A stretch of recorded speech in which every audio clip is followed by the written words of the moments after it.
No two people have the same experience.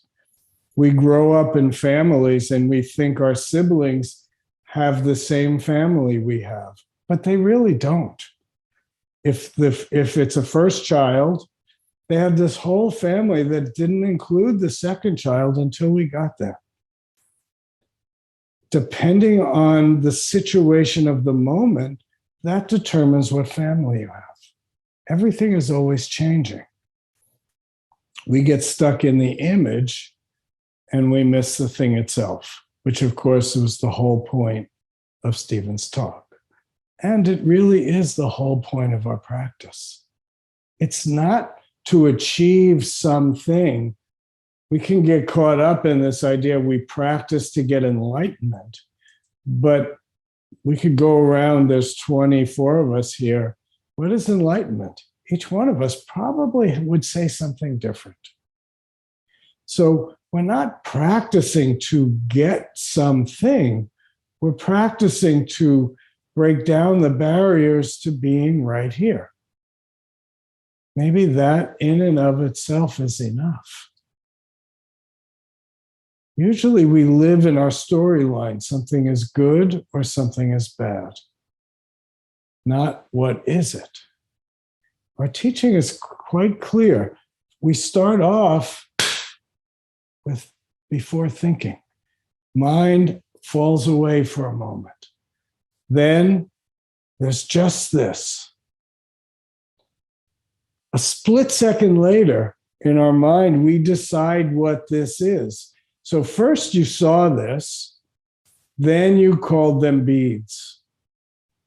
Then you might say, those are pretty long beads, or why are they so short?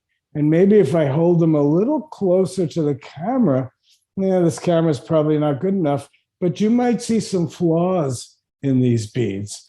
So somebody would see that flaw and say, those are really cheap beads. This guy's supposed to be a Zen master and he's walking around with these cheap beads. What's wrong with him? Or somebody might have seen him and they look quite special. And then you might think, is he just attached to these special beads? These whole stories that we create. So first there's the experience, boom. Then there's our idea about the experience. Then there's our idea about the experience. Then there's our idea about ourselves because we have an idea about the idea of the experience. And like a pond, our experience ripples out and it gets farther and farther and farther away from just now. Our life is amazingly varied. Just think of today. How much happened to you today? Even if you did nothing all day, how much really went on? This moment is so full and so alive.